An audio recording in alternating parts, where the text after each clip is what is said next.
Alan Gray here with the Microbiome First Summit underwritten by the World Asthma Foundation.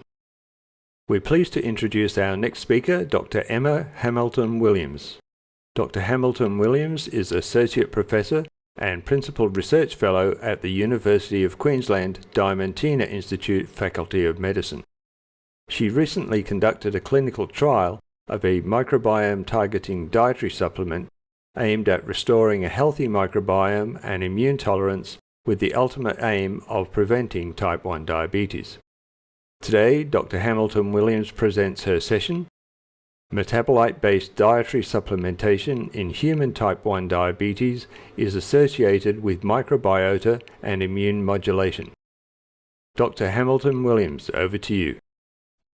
Thank you for the introduction and thanks for the opportunity to talk today. So I'm going to be telling you about the gut microbiota as a possible therapy or prevention for type 1 diabetes. I'm here in Brisbane, Australia at the University of Queensland Diamantina Institute.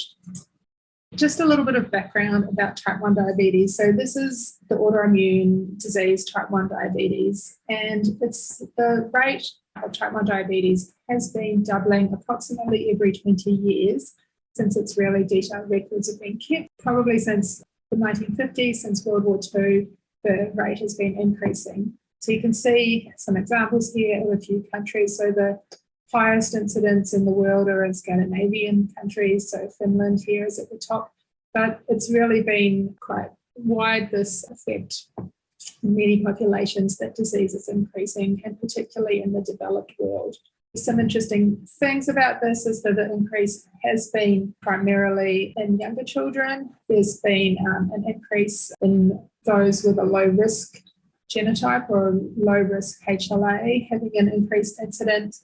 And it's really happening much too fast to be a genetic change in the population. So this means that it's an environmental effect. And obviously type 1 diabetes has a major lifetime impact on those that have the conditions. They require daily insulin administration for the rest of their lives, and then also face the risk of serious complications of shortened life expectancy.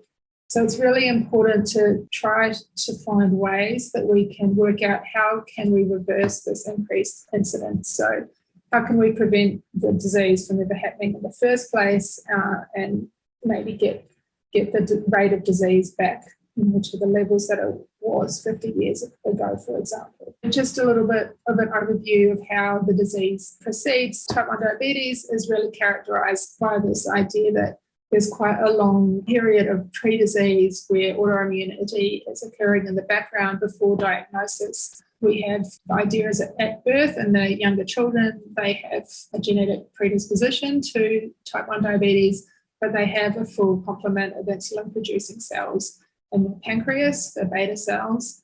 And during this period, before really anything's happening, would be an opportunity for primary prevention. But then the idea is that as time progresses, there are some kind of environmental triggers or different risk factors start to tip along the immune response to the pancreas. So there are some kind of triggers that might be occurring here. And then the first detectable marker of any autoimmunity happening is conversion to the emergence of islet autoantibodies. And this is a sign that the immune response to the pancreas has started, that these islet autoantibodies become present, but they still have completely normal blood glucose control. Then over time, the thinking is that the beta cell mass is decreasing as this immune response progresses. So it's really a T cell driven disease. The T cells are attacking the pancreas. Close to the actual clinical diagnosis, there is often a period of dysglycemia. So there'll be more variability in the blood glucose. So if an oral glucose tolerance test was conducted, this might be slightly abnormal before disease, and then there's eventually enough loss of the beta cells where clinical disease occurs. And there's diagnosis, but then there's still a period where there are beta cells remaining, and this is clinically detected as the presence of C-peptide. And then there's also an opportunity, so if a therapy could be introduced at this point, then these remaining beta cells could still be preserved, and that would still be beneficial in the long run as far as reducing the risk of long-term complications. It's likely in the long term that we might need a couple of different approaches. We might need approaches to address the environmental triggers, and then closer to disease onset, we might need something a little bit stronger, such as an immunotherapy. So what are the putative environmental triggers or protective factors that have been described for type 1 diabetes? They're quite broad, varying degrees of evidence, of course. Some of these are really involved in the prenatal period, some are during infancy, and some are later on. So some of the environmental factors that have stronger evidence, for example, enteroviral infections, both in the mother or in the baby, cesarean section, higher birth weight, older maternal age, abnormal microbiome, so differences in exposure to different foods during infancy. There are factors related to breastfeeding, but also to the introduction of solid foods, so the timing of solid food or potentially the type of solid foods that are first introduced,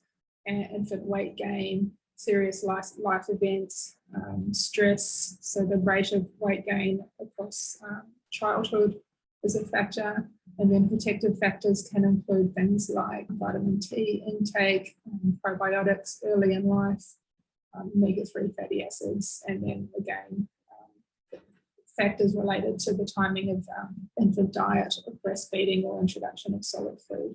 However, while there are lots of epidemiological associations, it's still not fully described what are the true causative triggers.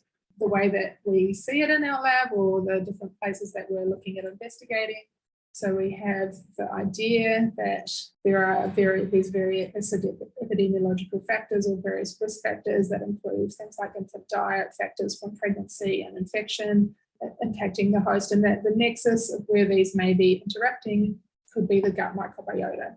The gut microbiota is then influencing the gut health itself, the gut barrier and the gut immunity, and which is having a downstream effect on the activation of the immune response. So we know that the gut microbiota is intimately involved in the normal development of the immune system, and it can play a role in how antigen-presenting cells are activated, how activated T cells are, and how many regulatory T cells there are. So there's an opportunity here then potentially to design an intervention targeting the gut microbiota that could influence the composition of the gut microbiota, potentially having an effect on the gut and immune system development. So there's quite a few different options in this space. So there's probiotics, there's prebiotics, or there's postbiotics. So with prebiotics being fibers in food to promote beneficial bacteria, probiotics being trying to introduce the bacteria themselves, or postbiotics is more of a combination where you try to provide the metabolites that the beneficial bacteria produce. The approach I'm going to be talking about today is actually a combination of a prebiotic and a postbiotic. Thinking because type 1 diabetes is obviously a disease that's commonly diagnosed early in life, it's really important in the context of the microbiota to think about how the gut microbiota develops during early infancy. So if we think about how the different exposures of the newborn in infancy, and then there are dramatic changes in the gut microbiota and how it's established over time. So we know that the baby is pretty much sterile when they're born. There's maybe a little bit of new evidence that maybe not completely sterile, but then during the time of birth, then the first bacteria introduced into the infant. So they might be, for example, lactobacillus coming from the vaginal tract, or if the baby's born by C-section, there might be some slightly different bacteria introduced that are more associated with skin. And then depending on the type of milk the baby has, there are different bacteria, with bifidobacterium particularly strongly associated with breastfeeding. But then as solid foods are introduced, then the microbiota is going to start to mature to a more adult-like microbiota with bacteria that are able to digest carbohydrates, proteins, etc. And that there can potentially really be a bit of a nexus here where the trajectory and the core microbiota that child is going to have establishing in their gut may be established during this early life period and during the first introduction of solid foods, and that might be towards more of the bacteria favoured traditional foods. So Firmicutes or Prevotella are more associated with a higher carbohydrate diet or a bacteroides-dominated microbiota, which is more associated with a high-fat, high-protein Western diet. What are the environmental factors that can influence the establishment of the microbiota in infancy? So this was data from the TEDdy study, which was a large longitudinal study of children at risk of type 1 diabetes. And they looked at what were the factors that explained the variance in the infant microbiota across different ages. So starting at 3 months of age and then as over the first years of life as they get older. And I think the thing that's really striking that you can see here is that in the early infancy, by far the largest influence on the infant microbiome is really the presence of breast milk in the diet. So as long as there is breast milk present, there's a very strong influence of that on the structure of the microbiota. Other factors there can also significantly associated, but to a much lower degree. Things like probiotics, vitamin D, siblings, furry pets, geographic location do play a role as well to a lesser degree. So breastfeeding is really the number one driver of the infant microbiome structure, and it's really linked to was shown in the study to be really linked to bifidobacterium. So in type 1 diabetes, large cohort studies have found that breastfeeding of any duration lowers the risk of type 1 diabetes, though there was some variability in the studies. And also it was seen that bifidobacterium was lower in the children that progressed to type 1 diabetes in this large TEDdy study. A little bit more on this link between bifidobacterium and high type 1 diabetes influence was really some studies coming out of Finland. So Finland being the country in the world with the highest incidence of type 1 diabetes.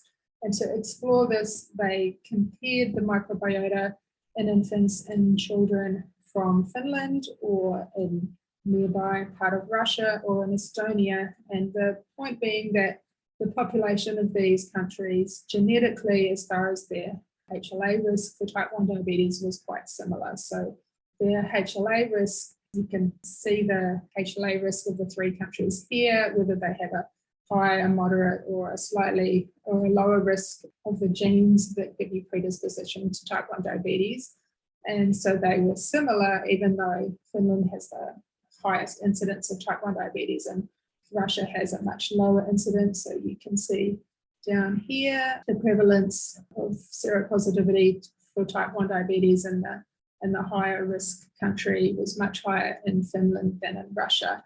And then if they looked at the gut microbiota in the first year of life, you could see that there was really quite a big difference. So to the right are the taxa that were higher in Russia versus the left of the taxa that were higher in Finland. And you could see that the major difference here was in the Finnish babies, bacteroides was more associated in the first year of life, whereas bifidobacterium was more prevalent in Russia. So this switch between whether there was bifidobacterium or bacteroides was a key difference between the population with a higher or lower risk.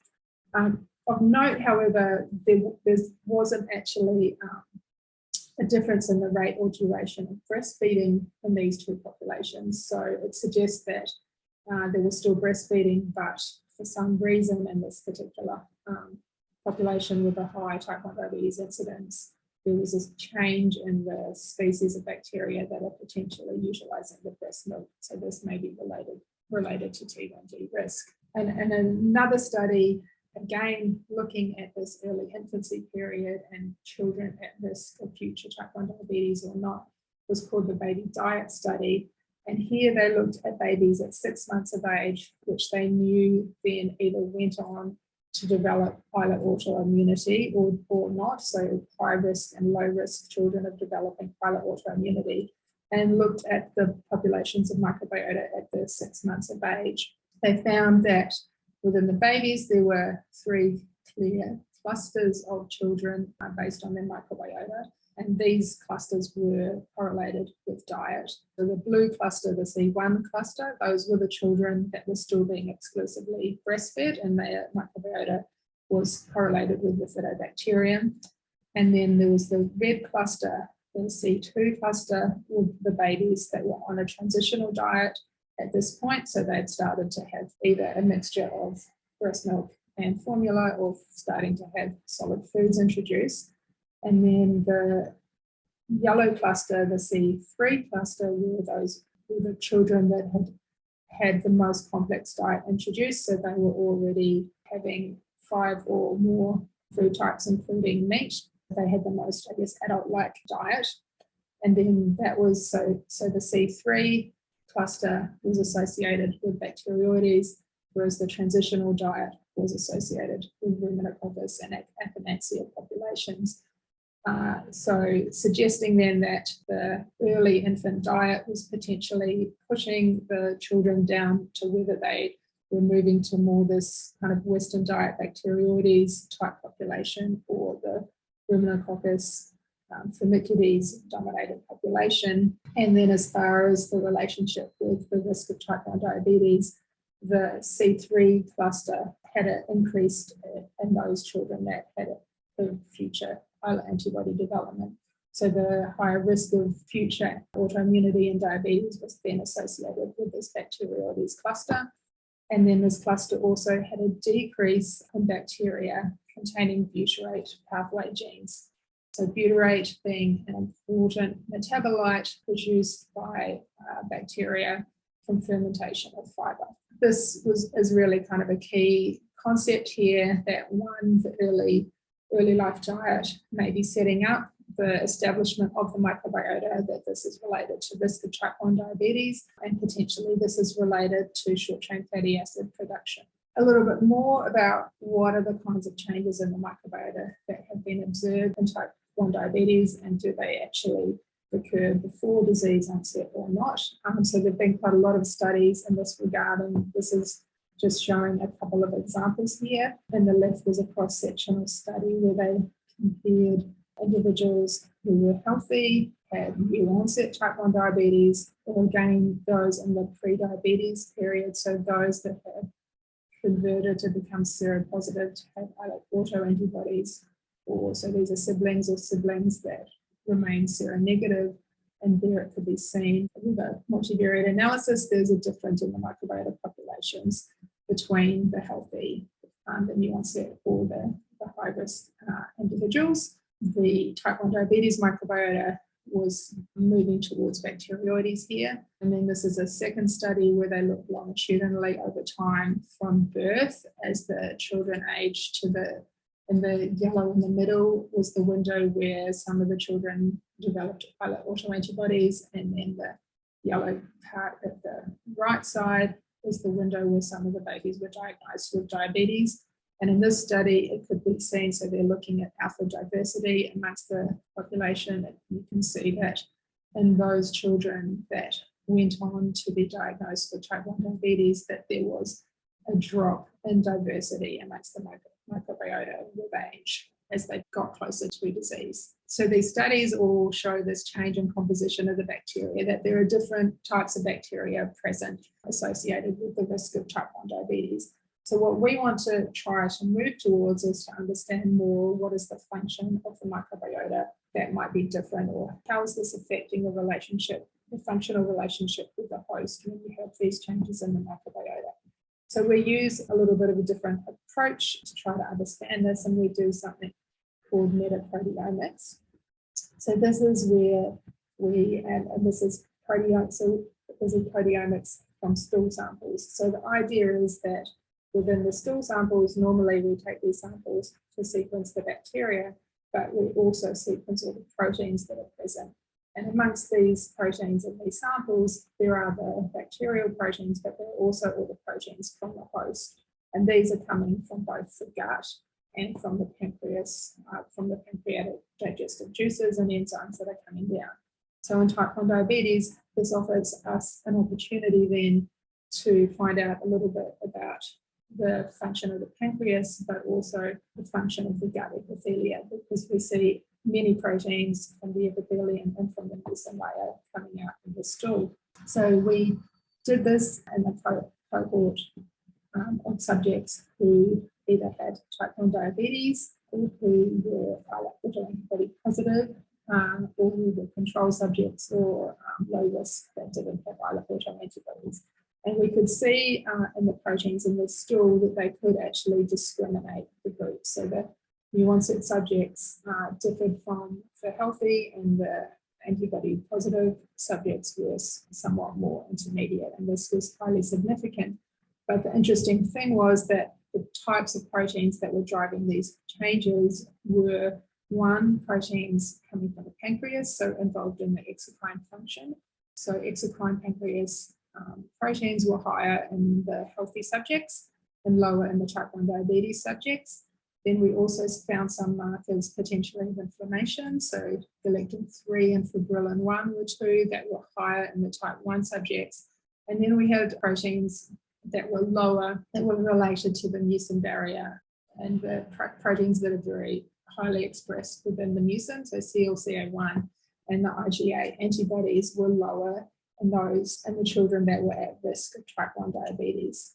And then if we did a network analysis between the proteins that were present in the stool and the bacterial taxa, then we could find correlations between the different taxa. So for example, here we have this correlation network between Allostipes, which was higher in the healthy children. So this taxa is positively correlating with mucin barrier proteins. So MUC2 is the major mucin barrier proteins, FCGP and CCAM1, proteins found in the mucin and the gut epithelium are positively correlating with taxa found in the healthy subjects, also positively correlating with the pancreas proteins, but negatively correlating with all these different antibodies, suggesting there might be an antibody interaction with those bacteria, and then negatively correlating with the inflammation markers. And if we do a wider network analysis and include all of our taxa and our microbial proteins, we could see three main clusters in this data of proteins and taxa. So in the middle were those markers that correlated were higher in the healthy subjects, and in the bottom were the markers that were higher in the type 1 diabetes subjects. And the taxa that were linked with the healthy subject included Allostipes, Faecalibacterium plasmidii proteins, and Rhumatococcus. So these are major butyrate producers in the gut. And then also all these mucus barrier proteins in here and exocrine proteins here. This then again had this link that then these main butyrate producing bacteria and taxa are associating with the features that are associated with the healthy individuals, and also linked to the gut epithelium and mucus barrier. So it's suggesting there's a relationship between the taxa, butyrate producing bacteria, and then the health or the function of the intestinal epithelium, and that's related to disease stage. What's the evidence then that short-chain fatty acids really are linked to type 1 diabetes or play a role? So there's been a few studies now that have really shown measuring short-chain fatty acids. So the most abundant ones are acetate and butyrate, looking in healthy individuals or those with type 1 diabetes, showing that short-chain fatty acids, if you measure them directly, are lower in type 1 diabetes. And they also had a positive correlation with C-peptide. So that's that residual insulin beta cell function marker. So the more beta cell function, the more short-chain fatty acids. And then back to the TEDdy study again, which was the largest study that had the largest number of children followed for future risk. And that really the major finding that they found in that study were that bacterial genes linked to fermentation of fibre to reduce short-chain fatty acids were reduced in children that later progressed to type 1 diabetes or islet autoimmunity. So it really indicates that this is an important feature in this disease. So short-chain fatty acids, as I mentioned, these are produced from fermenting dietary fibre, and then they have these important roles in the gut health. So they're important in maintaining a healthy gut mucosal barrier. They have a role in stimulating immune function, including regulatory function, but they also have systemic effects on metabolism, appetite, glucose uptake, and insulin resistance. So they have quite broad-ranging effects. Our collaborator on this study, Dr. Eliana Marino, so she really took this a little bit further in a mouse study. So what they did is they investigated whether you could deliver a diet that gave a high yield of short-chain fatty acids and its effect on type 1 diabetes in a mouse model, the NOD mouse model. So the diets they used, they investigated, they had a normal chow diet, so then they had a control-resistant starch, which was ham. So this is a high amylose maize starch, so it has a degree of resistance where it can get to the large intestine and be fermented.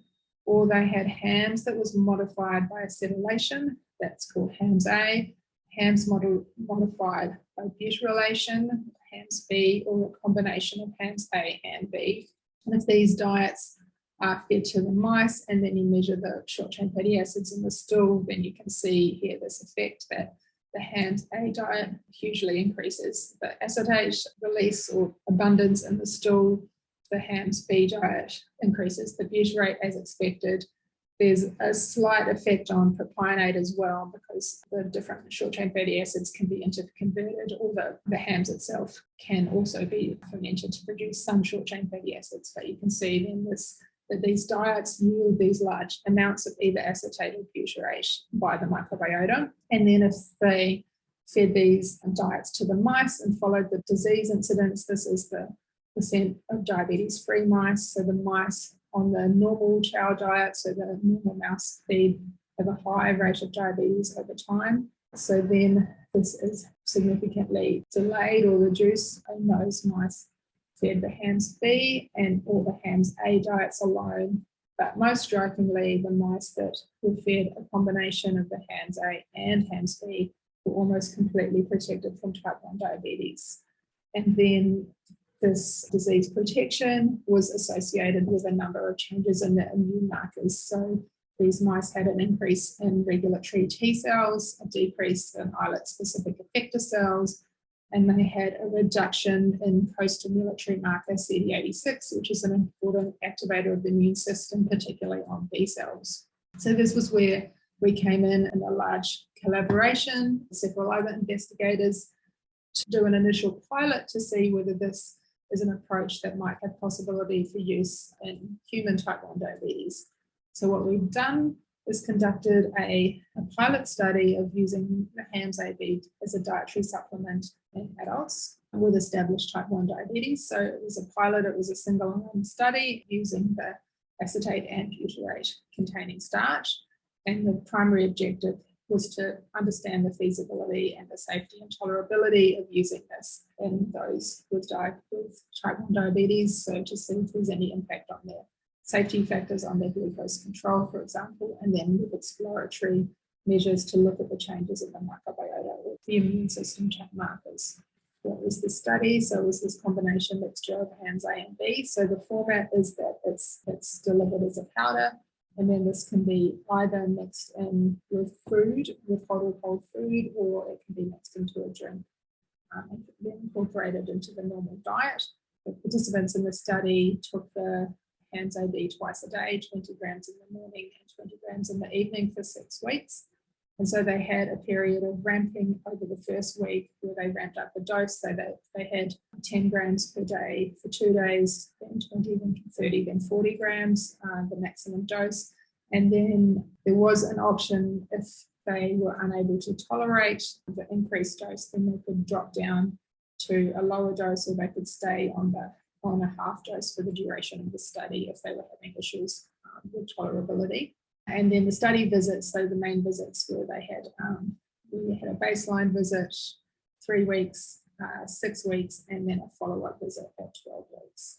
Was it feasible? So we had aimed to recruit 25 participants. So we had 25 participants recruited and give consent, 21 were eligible to continue. And then we had 3 subjects withdraw during the study. So 1 withdrew due to the supplement taste and the trial protocol, 1 withdrew prior to commencing for an unknown reason, and 1 was lost to follow-up. And then as far as compliance went, of the 18 subjects that completed the trial, 1 dropped to a half dose due to mild side effects or tolerability issues, and 17 the subjects completed the full 40-gram dose for the 6 weeks. So we were quite happy with that seemed that it was feasible and tolerable to take the diet for that period. And if we looked at adverse events. So overall, we found it was safe and tolerable. So there were minor effects, gastrointestinal effects that might be expected with introduction of a large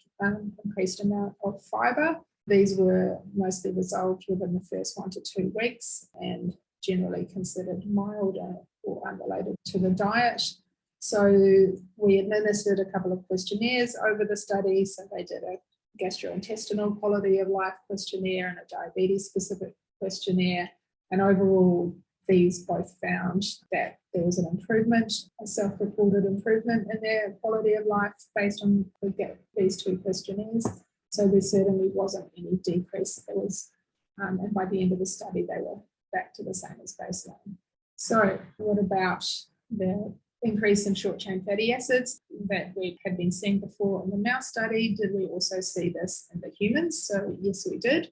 So we measured short-chain fatty acids, acetate, butyrate, and propionate in both the stool and the plasma across time. And so here you can see we have a really significant increase in acetate, butyrate, and propionate in the subjects at 6 weeks after taking the diet. And interestingly, actually, in some of the subjects, this increased short-chain fatty acid production actually persisted at the follow-up as well. We see a similar effect in the plasma. We also see this increase over time in the plasma, and then a persistent more in the acetate. Interestingly, in the plasma acetate, there's a bit more of a split effect, you'd say, where some individuals have a large increase in plasma acetate, whereas other individuals don't increase their plasma acetate at all. So there do seem to be a couple of different response profiles amongst the participants. What about the gut microbiota then? So this work was all done by a postdoc in my lab, Bree Tillett, who's really put a lot of effort into this.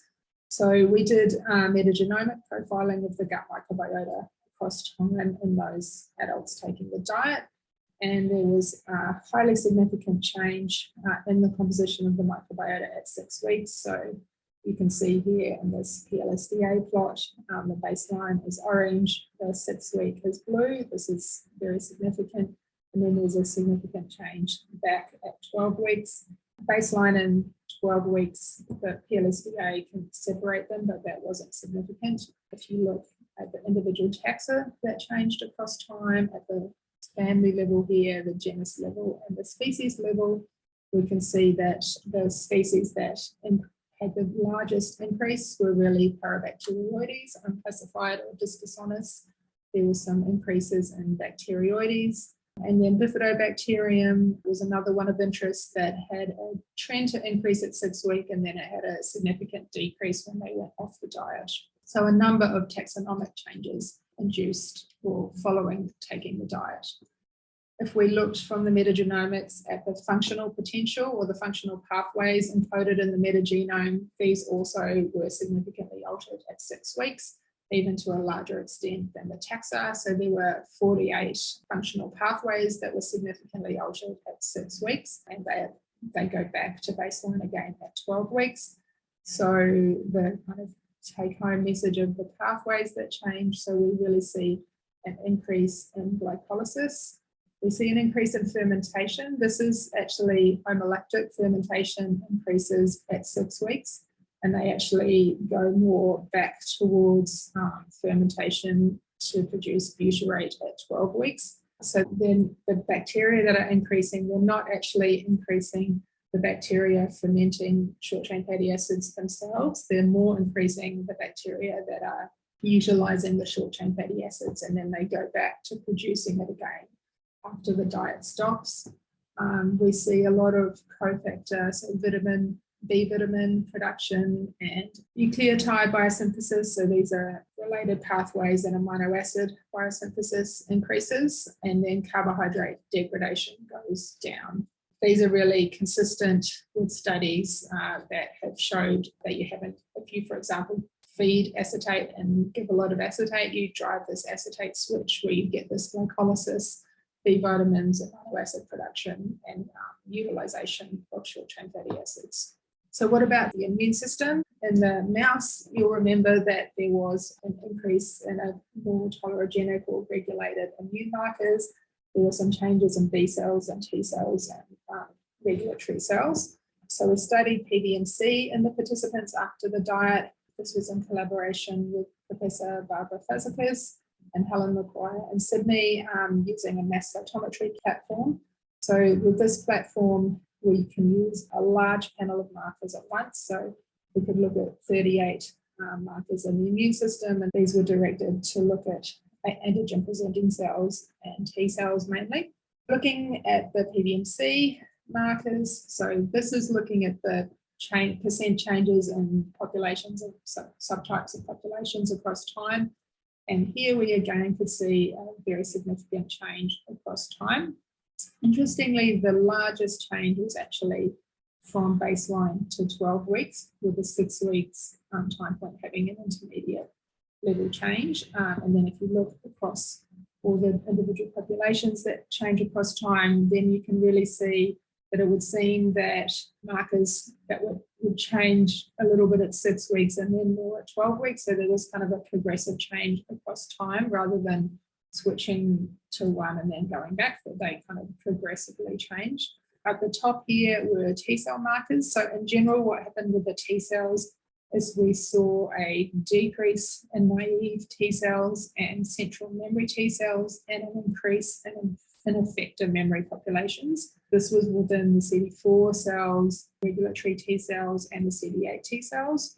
And then in B cells, overall, we saw an increase in B cell populations and a decrease in monocyte or dendritic cell populations. And then to try to understand more about functionally what this means, then we also looked at expression level changes of a lot of different functional markers. The major changes in expression level phenotypic markers on our T cells and antigen presenting cells were quite clearly just a few different markers that change. The main ones changing on T cells were TIGIT and CTLA4 and CD27. CTLA4 and TIGIT were increasing on our T cell population. So these two markers on T cells are really well-known markers of regulation or exhausted or dysfunctional T cells. And we see these on our CD4 cells, on our Tregs, and on our CD8 effector cells, so including on the cells that are really cytotoxic, that have granzyme B and perforin, then they're really upregulating their CTLA4, which is a negative marker of T cell activation. So it's something that can turn off the T cells. And then on the antigen presenting cells, we saw across both B cells and dendritic cell populations here, so plasmacytoid dendritic cells, MDCs, so just classical dendritic cells. Here we see on all of these a reduction in CD86 expression. So as you might remember in the mouse study, this was also something observed in the mouse study, was a reduction in this co-stimulatory marker CD86 on antigen presenting cells. So really interesting finding that, one, we actually saw a similar effect in our preclinical mouse model to the human study, which was quite exciting, suggesting the mouse model, maybe it is actually a good model of to study this kind of dietary effect in type 1 diabetes. And it's saying that there's a shift in the immune population towards a more regulated phenotype. So this is what we would like to see for type 1 diabetes.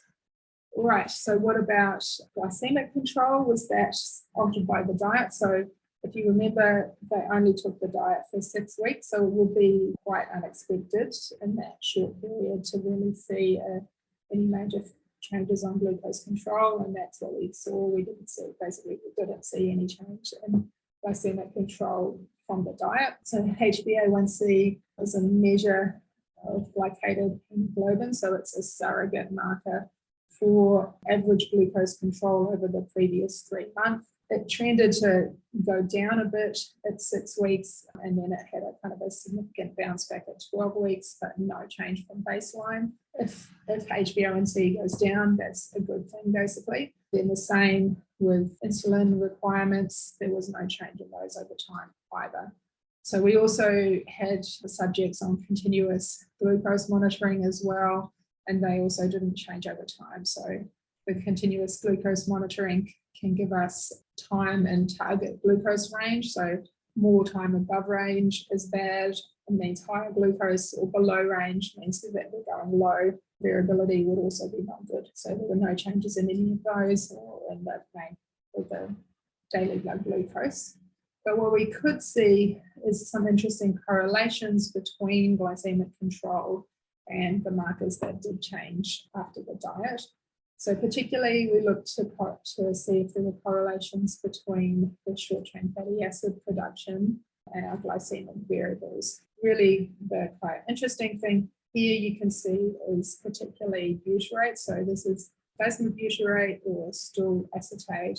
Both had a negative correlation with HbA1c, insulin, or time below target range. You can see here in the actual individual correlation plots. So this is butyrate, for example, versus insulin. As the butyrate increases at the 6-week time point, then their insulin requirement went down, and then this stayed significantly correlated at 12 weeks as well. And then here HbA1c, again, as the butyrate increased, then the HbA1c went down. So that means that when your butyrate is higher, basically your glycemic control was better. And this correlation was also seen at 12 weeks. And then if we looked at more the bacterial taxa and functions with a similar correlation analysis, here we can see that there was a negative correlation between Bifidobacterium longum and Bifidobacterium adolescentis and better glycemic conditions. So as the Bifidobacterium is higher, the basal insulin requirement is lower, and here the same with as Bifidobacterium longum is higher, basal insulin is lower. So it's correlating with a better outcome. And then they were correlated with insulin, with HbA1c, and trending with time and range. And then the butyrate positively correlated, and stool butyrate and acetate had a positive correlation with Bifidobacterium, and then a negative correlation with the insulin and HbA1c. The upshot of this then is that Bifidobacterium was correlating with higher short-chain fatty acid and with better glycemic control. Of note that Bifidobacterium adolescentis and longum, so these taxa that are short-chain fatty acids producers themselves, but what is known is that they are bacteria that can support other short-chain fatty acid producing bacteria. Overall, it suggests that they are correlated with a better outcome. Okay, so just to wrap up and conclude then, so what we found was that HAMS-AB resistant starch that yields acetate and butyrate was safe and tolerable in subjects with established type 1 diabetes. And after taking this diet, there was really a significant shift in both the composition and the function of the gut microbiota. So the microbiota change returns back to baseline after the diet stopped, but actually the increased short-chain fatty acids, butyrate and acetate, actually stayed higher even after the diet stopped. And then particularly Bifidobacterium abundance significantly correlated with higher acetate and butyrate and with better glycemic control. And then this also was correlated with quite a large remodeling of the immune system, which is important, obviously, if we want to try to use this type of an approach as a preventative effect, then we want to have something that we think can remodel the immune system to be more regulatory, and then that could potentially prevent disease. What's next? Now we need to try to have a causal study. So obviously the limitation of our study was a single arm study. It was a pilot study. So we can't say that the effects that we saw after the HAMS-AB were causal or not. So we need to do a placebo-controlled study to say that. And there we can really test, could a HAMS-AB diet or maybe a similar resistant starch diet actually be something that could reduce the other autoimmunity and potentially protect from type 1 diabetes in the future.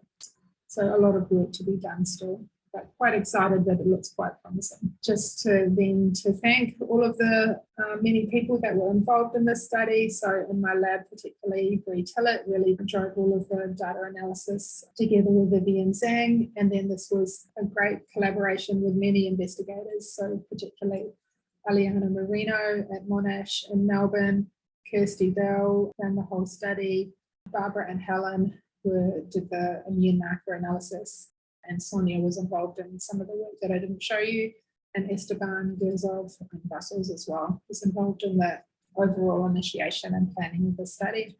I'd like to thank you for your attention and listening to my talk today.